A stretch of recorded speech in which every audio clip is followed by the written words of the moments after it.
Hello, everybody. My name is Tyan Boyer. I'm a student here at the University of Nebraska-Kearney. I am a senior this year, majoring in exercise science, with the hopes to go to physical therapy school. My name is Colin Fleece. I currently attend the University of Nebraska Medical Center here in Kearney, just starting my first year of physical therapy school. And I am Brad Shuck. I will be a junior here at UNK, and my major is exercise science, pre-medicine. So to start off, just kind of an overview of our project here. What we did at the camp, what we did in McCook was a community project called the THETA camps. So what these were teaching middle school students ages 9 to 15 about various aspects of health. So THETA actually, the acronym stands for Teaching Health, Exercise, Technology, and Aquaponics. And just how all of those various aspects, because they're all vastly different, but how they all correlate and how they actually connect to our health.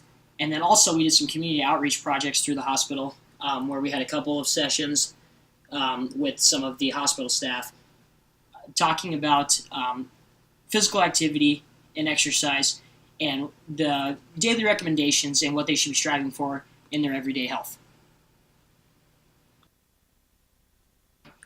So for these THETA camps, each week we had a different module. In total, we had 8 modules ranging from every aspect of the THETA acronym. So to start off with our first week, we were building growing systems. And to do this, what we did, we built various hydroponics and also aquaponics systems out of household items.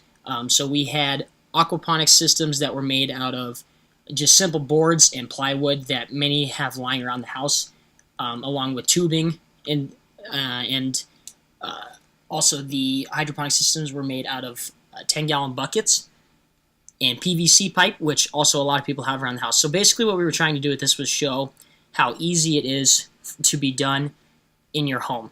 And that's something that we really wanted to stress, is just the sustainability factor for these kids, so that this is something that they can take with them when they go home and when they go farther in life.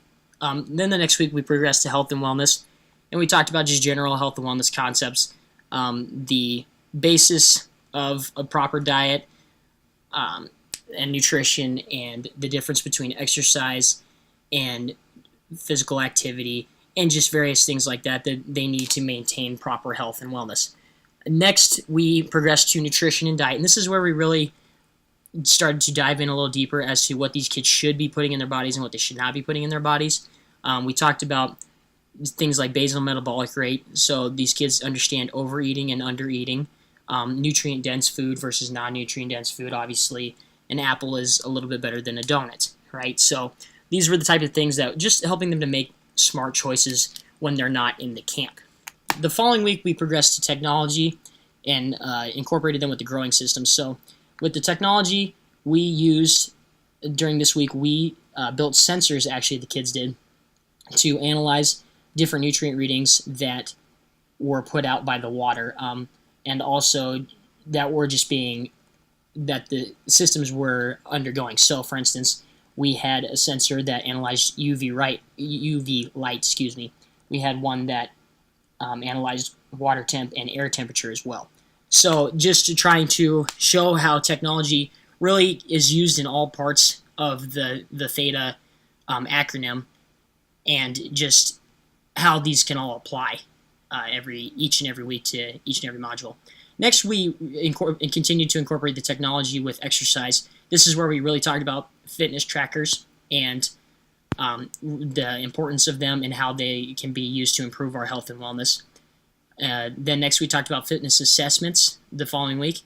We talked about fitness assessments, and these fitness assessments ranged, we talked about from underwater weighing and body composition to just general good health practices, and such as the difference between measuring body fat using calipers and using a DEXA scanner and things like that. Next, we talked about the exploration of basic exercises, and this is where we really had a lot of activity this week. This is where we took the kids around and in the spare gyms and things like that and outdoors, and we had them perform basic exercises. We had them perform squats, planks, push-ups, sit-ups, foundational bodyweight exercises that anybody can do anywhere in the comfort of their own home. They can do it outside, they can do it on the go, they can do it anywhere. And that's something else that we wanted to talk about, was that you don't need a big fancy gym to get the things done that you need to get done and to accomplish the things that your health needs. You can do those anywhere.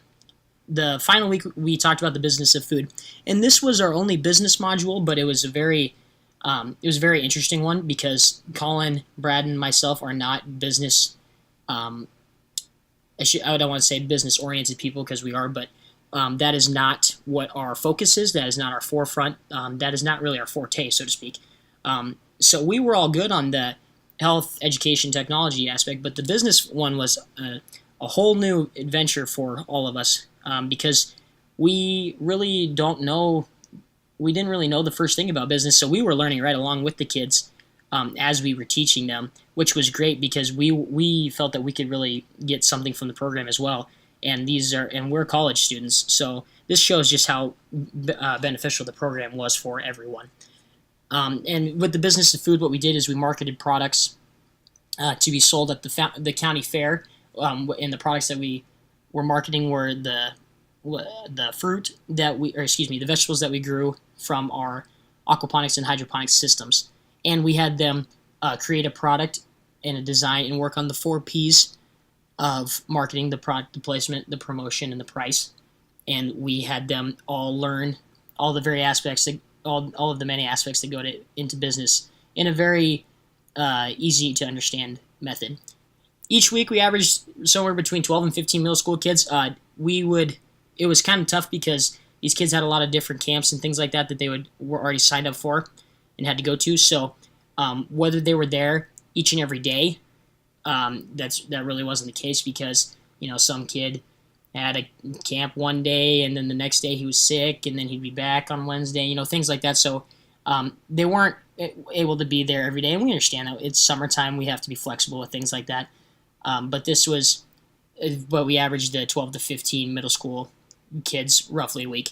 And every week, pre and post, we did weekly assessments to those who attended during the weeks. And we saw improvement every week in the information that they learned. So what we did with these assessments is we did a pre-assessment based off of the information they'd be learning, and then a post-assessment off of the same information. And we saw educational increases every single week.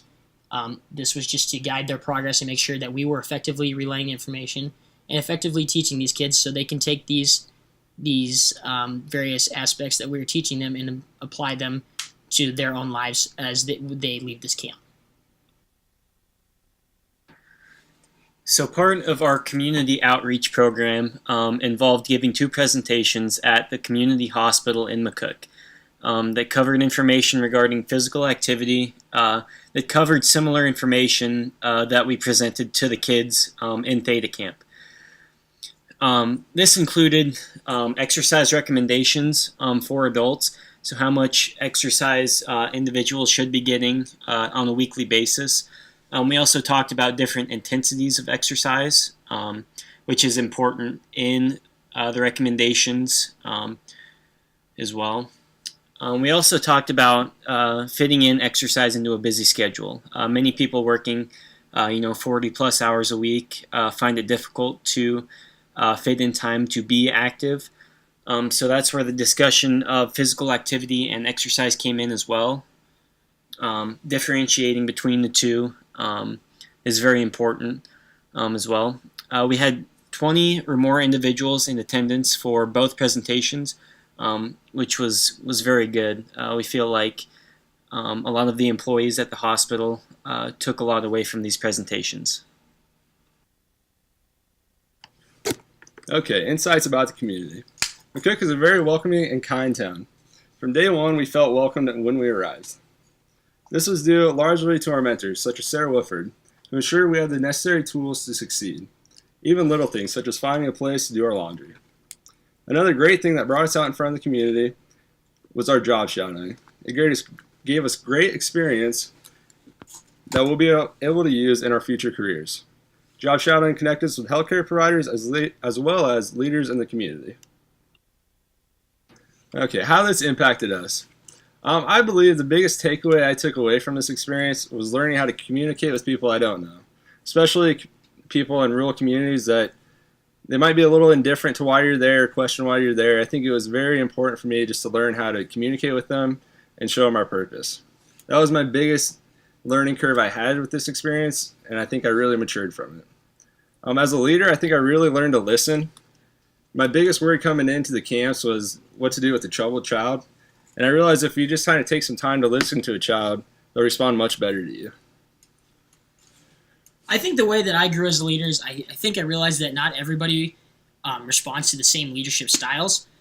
Some kids need someone who's a little bit more strict. Some people need someone who's a little bit more go with the flow. And that was something that was really tough for me because it was tough to read which kids adapted best to which type of leadership style. So that was something that definitely helped me grow, and I will definitely be able to take that with me for sure. I feel like as a result of the serviceship, I have learned so much in the aspect of communication with different groups of people. This serviceship is very unique in the fact that they place you in a community, not where you're from. So you have to totally adopt a way of life that you're not familiar with and that these people are familiar with. And learning to interact with them and the slight differences that we have. Obviously, we're all Nebraskans. We're all pretty rural in that aspect. But we all have our differences. And learning to interact with these people and maximize those differences that we have so we can get as much accomplished as we could was something that was very, very unique with the internship. And that was with the serviceship. And that was something that I really enjoyed, actually, learning about myself and learning to grow in that area of my communication skills. Something that I will take with me and definitely be able to apply to my future career as a physical therapist is exactly what I just kind of touched base on with the communication skills. I will most likely have people from vastly different walks of life, and maybe whether they're different from myself or different from each other, it doesn't matter. I will have to be able to communicate effectively, make these patients feel comfortable, make them feel confident in the care that I will be providing them, and just overall give them a great experience that they'll be able to have confidence enough to be able to come back to me with their future care if need be. One of the primary ways that I feel like I grew as a leader was through dealing with adversity. Serving as a camp counselor for these THETA camps, the kids really looked up to us in various aspects of life. And although camp was really good and things went really well, and there were times where different activities or things weren't well accepted by the kids, or things with the growing systems didn't quite go as we expected. So just staying positive and thinking on our feet and improvising as we went was really beneficial. Also, I feel like my communication skills were definitely improved through this internship. Working with people in the community through job shadowing as well, working with the kids, just people of all walks of life is really beneficial and will definitely help me in my future career as a physical therapist. Lastly, we would just like to say thank you to all the people at RFI, Chuck, Dr. Fagan. We worked with so many people, not only throughout the serviceship, but also the serviceship training. The people of McCook, Rhonda, Mike, Sarah. We have so many thank yous. We were given an endless amount of support from you guys, and we just would really like to thank you for allowing Colin and I to come back and be a part of a second year of this serviceship, but also including Brad and allowing him to also get the best out of this experience that we had. And we just want to say thank you again for everything.